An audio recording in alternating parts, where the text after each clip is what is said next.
دلوں میں تھا، دلوں میں قرآن تھا. اللہ اکبر کبیرہ. تو میں نے کہا دوستو، اللہ رب العزت جسے میں کہا عالم الغیب والشہادہ هو الرحمن الرحیم. اللہ اکبر کبیرہ. انسان کی حیات ہی اللہ پاک کی حیات کے نیچے ہو. یعنی اللہ زندہ ہے. وہ فرماتے میں زندہ سے محبت کرتا ہوں، میرا تعلق دل کو زندہ کر دے گا، مردے سے میں تعلق نہیں رکھتا. اور تیرا جسم جو مردہ ہے اس سے مجھے کوئی بحث نہیں، اس میں تو میں کیڑے ڈال دیتا ہوں. اور جو دل زندہ لے کے آئے گا اس کو عالم برزخ میں، اس کو عالم علین میں ممتاز کر کے رکھوں گا. جی ہاں، تو جس کو پروان چڑھاتا ہے میرے نزدیک حیج ہے. یہ میرا کمال تو ضرور ہے ماشاءاللہ، لیکن جس کی وقت میرے پاس نہیں ہے، یہ تو صرف میں نے جسم کو اس لیے دیا تھا کہ روح اور قلب کی تربیت کے لیے اس کو متحرک کر، روح اور قلب کے لیے اس کو متحرک کر. اللہ اکبر. جسم کو عمل میں لا، ایسا عمل میں لا کہ روح اور قلب کی تربیت ہو جائے، تو اندرون بن کے رہ جائے، اندرون بن کے رہ جائے. اس لیے یاد رکھ، تو امید نہ رکھ کہ تیری سفلیت کو میں نور دوں گا، بلکہ تیرے اندرون کو نور دوں گا. اس لیے کہ تیرے اندر پیخانہ ہے، تیرے ہاتھوں کو کیسے نور دے سکتا ہوں؟ تیرے پھیپھڑوں کے اندر جو ہے بلغم ہے، اس کو کیسے نور دے سکتا ہوں؟ ناممکن ہے. اس لیے جس کو باقی رکھنا ہے اس کو نور دوں گا، اور جس کو فانی کرنا ہے اس کو مٹی میں ملا دوں گا. اب تیرا اسلام نہ جانے سمجھ میں تجھے کیا آیا کہ تو ظاہر کو بنیاد بناتا ہے، ظاہر کو بنیاد عارضی کو بنیاد بناتا ہے، فانی کو بنیاد بناتا ہے. اس لیے میں تیرے سامنے زوال پذیر کر دیتا ہوں کہ دیکھ اس بات کو، تیری بچپن کا مقام دیکھ لے. مثل پھول کے تو تھا، جب مثل پھول کا تھا تو مجھے بھی رحم تھی کہ تجھ پر کوئی گناہ صادر نہ کروں. اس لیے تیری سمجھ کو میں نے اپنی ربوبیت کے تحت رکھا. تو دودھ پینا نہیں جانتا تھا، میں نے تجھے اپنی ربوبیت سے سمجھایا. یعنی تیری ساری نقل و حرکت میری ربوبیت کے تحت تھی. جی ہاں، تیری حفاظت بھی میری ربوبیت کے تحت. تیری ماں کیا بیچاری حفاظت کرے گا، وہ تو کام کاج میں لگی ہوئی ہے. اور کون بچایا؟ تو ربوبیت کے تھا. اتنا تو مجھے پیارا تھا. کاش تو اپنے بچے سے یہ عبرت حاصل کرتا کہ میں نے تجھے کیسے نبھایا ہے اور کیسے میں نے پرورش کی ہے. میں پروردگار ہوں، رب العالمین ہوں. میری ربوبیت تیری ماں کو پوچھ لیتا تو پتہ چل جاتا. ماں کو میں نے ایک ظاہر میں ذریعہ بنایا اور ربوبیت میں نے کی. پھر مجھے جوان کیا. صلاحیتوں کو جوانی بخشی، میں نے استعداد کو جوانی بخشی. عقل تھی، جوان نہیں تھی. عقل جوان ہوئی، صلاحیتیں جوان ہوئی، استعداد جوان ہوئی. تو مکلف ہوا اور کہا کیا بن گیا جوانی میں. کیا پھر میرا بن کے رہے. لیکن تو بات نہ سمجھا. جی ہاں، تو نہ بات سمجھا. اگر مجھے چھوڑ کے تم ماں باپ کا بننا چاہے تو نہیں بن سکتا، نہ قبول ہوتا.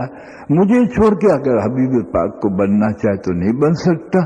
اس لیے پیدا تو مجھے کیا ہے، تو میرا بن اور حضور کے طریقے پر میرا بن، اور میرے حکم سے پھر حضور کا بن، اور ضمن میں پھر ماں باپ کا بن، سب کا بن. لیکن یہ نہ ہوا، بلکہ تو تیرا بن گیا. تو تیرا بن گیا. جو نفس نے کہا اس پہ چل پڑا، جو ماحول کا اثر لیا اس پہ چل پڑا. اس لیے کہ تو نے میری قدر نہ کی.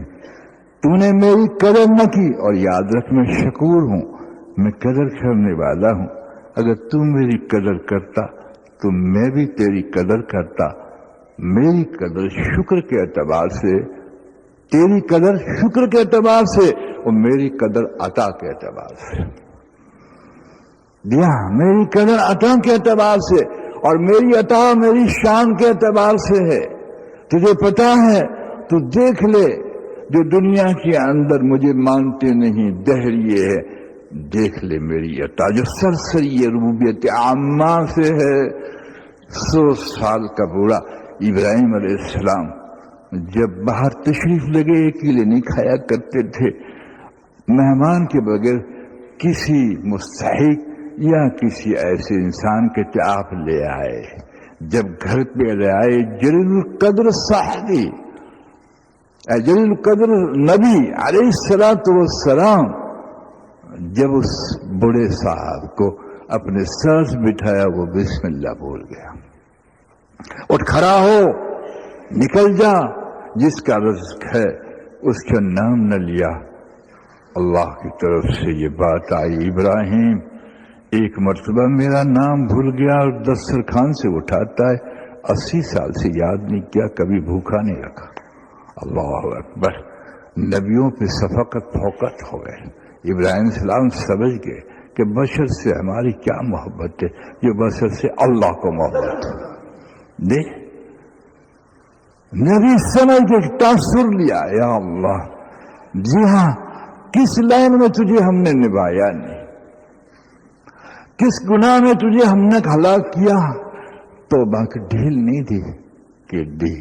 اچھا جی تو صبح کی نماز کو نہ اٹھا، میں نے تجھے برباد نہ کیا، میرے محبوب کی تعلیم کے ذریعے سے ڈرایا. جی ہاں ہر جگہ تجھے بچانے کی کوشش کی، آج سنور جائے، لیکن تو نے وہ ماحول اختیار کر کے وہ زندگی نہ اپنائی، اس لیے کہ مابین عبد اور بندے کے تعلق کو نہ سمجھا. سارے تعلق ہوتے وہ ضمن کے ہوتے. یہ مال و دولت و دنیا یہ رشتہ و پیغام، یہ مال و دولت و دنیا رشتہ بتان رحم گما لا الہ الا اللہ. یہ صنم کدا ہے جہاں لا الہ الا اللہ. کہیں جوبن روپ دیکھا تو دل دے دیا، کہیں اچھا فرید دیکھا تو دل دے دیا. تو بتا اتنا دل مجھے تو نے کبھی دیا ہے؟ ایسے گدگدے میری یاد پہ آئے ہیں، کبھی میں آیا ہوں اور تڑپ جائے. بیوی بن ٹھن کے آئی اور قوت باپ بھڑک گئی، لیکن میرا نام جو سامنے آیا تو روحانیت تڑپ گئے کہ پھر تیری پہچان یہی ہے کہ تو کتنا گرا ہوا ہے. مجھ سے بڑھ کر کسی کا تعلق ہو جائے یہ تو ظلم ہے، اس لیے کہ سب نعمتیں میری دی ہوئی ہے. دیے ہوا دل میں بستا ہے اور جو دیتا ہے وہ ہاتھ میں لیتا ہے. یہاں بنیاد میں شکر تو میرا ہے، تو کس لائن میں تو میرا بنا، یعنی کس لائن میں عثمان تو میرا بنا. ذرا محاسبہ تو کر. جی ہاں کس دیندار پہ نگاہ کرتا ہے، حقیقت خیز پہ جا. دینداری اس کو کہتے ہیں جو اندر بھی بدل جائے اور باہر بھی بدل جائے، جو اندر بھی نور ہو جائے اور باہر بھی ماشاءاللہ چمک جائے. اندر کچھ اور باہر کچھ، یہ دوگلاپن اللہ رب العزت نے نہیں سکھایا اور نہیں سمجھایا اور نہ وہ ضابطہ دیا ہے. آگے کیا ہوگا تو ڈھیند ہو جائے گا، مستعد دنیا کے خاکے میں ہوگا. تو کہے گا کہ میں دنیا محدود رکھتا ہوں، نہیں تو امید محدود نہیں رکھتا، امید محدود نہیں رکھتا. اس لیے کہ تیرے پاس وسائل نہیں ہے، تیرے پاس بھی وسائل ہے تو بھی فیکٹری کا مالک بننا چاہتا. ایک فرشتہ آگے تجھے کہہ دے کہ کورنگی سائڈ میں ایک فیکٹری آپ کو دکھا دو تو انکار کر گا. لیکن تو بنا ہوا ہوتا تو یوں کہے گا فیکٹری تو وہ اتنا بڑا حساب دینا پڑے گا. اللہ کی پناہ، اس لیے کہ بنا ہوا دنیا کی وسعت سے منہ پھیر لیتا ہے. خالق دے دے تو لے لیتا ہے لیکن تھراتا ہے کہ اللہ اس کا حکم کیسے پیدا ہوگا. حضرت شبلی رحمۃ اللہ علیہ جنہیں بغداد کے پاس آئے تو سب لٹا کے آ گیا کہ تو نے بہت اچھا کیا یار، جان چھڑائی دنیا سے تو نے اپنی. یعنی کیا معنی آپ سمجھتے ہیں؟ حضرت محمد صلی اللہ علیہ وسلم کی ذات کو ہم پوچھیں، جو کبھی جائز کے اعتبار سے خاکہ آتا ہے تو یہ سمجھنا کہ امیدیں کتنی نامی ہے اور امیدوں پر ہماری بنیادیں ہیں. حضور صلی اللہ علیہ وسلم فرماتے کہ موت سر پر ہے، آپ نے ہاتھ رکھا سر پر، فرمایا موت سر پر ہے، اور ہاتھ دوسرا لمبا کیا، کہا امیدیں لامبی لامبی ہے۔ تو کبھی تم یہ قناعت کے خاکے پہ آتا ہوں کہ میں تو غریب ہوں، میں نے کون سی دنیا سمیٹ لی، تیری امیدوں کو جاج، تو کروڑپتی ہونا چاہتا ہے، سونے کا بھی انکار نہیں، ہیرا بھی تیرے پاس خوش ہو جاتا ہے۔ ایک شادی کرنے والا بارات نکالتا ہے دھوم دھام سے، تو جھوپڑے والا کہتا ہے کاش میرے پاس ہوتا تو پھر تم اسی کے اندر شامل ہے، اسی کے اندر شامل ہے۔ امیدوں کو سمیٹ لیتا، امیدوں کو سمیٹتا تھی تو نفس امید سے پرورش نہ پائے۔ جی ہاں، مخلوق کے پاس ہے اس سے مایوس ہو جا، جو مخلوق میں پاس ہے اس سے مایوس ہو جا، اور جو دنیا کے اندر ہے اس کو اس سے مایوس ہو کر تقدیر سے منسلک کر دے کہ جو مقدر کا ہے وہ مل جائے گا۔ اس لیے جو تقدیر سے راضی ہو گیا اس کا بیڑا پار ہو گیا۔ قانع اسی کو کہتے ہیں۔ اگر تو قناعت کی شرح اتنی سمجھے کہ آج 2 پیسے ہیں بس کافی ہے، لیکن نہیں، اوپر کی عطا کے اعتبار سے تو قانع ہو جائے، ایک قناعت صحیحہ و مکمل ہے الحمدللہ۔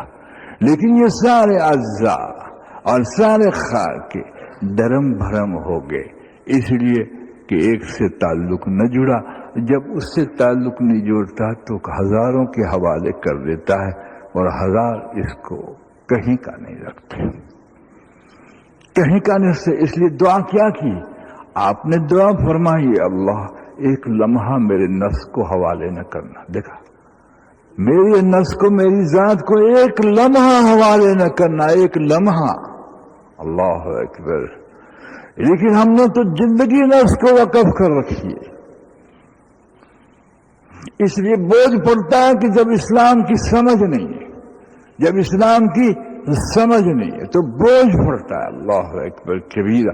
اس لیے آپ دیکھیے، جس میں خوشی لینی چاہیے اس میں انسان خوشی نہیں لیتا، بگڑا ہوا، اور جس میں خوشی نہیں لینی چاہیے اس میں خوشی لیتا ہے۔ شکر اور چیز ہے اور نفس کی خوشی اور چیز ہے، کہ انسان کو 1,00,000 روپے مل جائے تو وہ خوشی ہوتا ہے، شکر کرے، اللہ اگر دے دے شکر کرے، لیکن غم کرے کہ حساب چڑھ گیا، اس کی زکوٰۃ پوری ادا نہیں کروں گا، حق پورا ادا نہیں کروں گا تو میسر کے لیے یہ وبال ہوگا، چاہے حلال کا رزق ہو، چاہے حلال کا۔ اس لیے کہ حلال کے رزق کے اندر بھی عوامل ہیں، جیسے حلال کمانا فرض ہے تو زکوٰۃ دینا بھی فرض ہے۔ اللہ اکبر کبیرہ۔ جی، قربانی کرنا بھی واجب ہے، حج کرنا ایک مرتبہ بھی فرض ہے، اگر کوئی جان کا خطرہ نہ ہو۔ بیٹھ کے ایک نظام درم برم ہو جاتا ہے۔ دوست، معاف کرنا تو کسی کیٹیگری کا ہو، مطمئن نہ ہو جا، مطمئن نہ ہو جا۔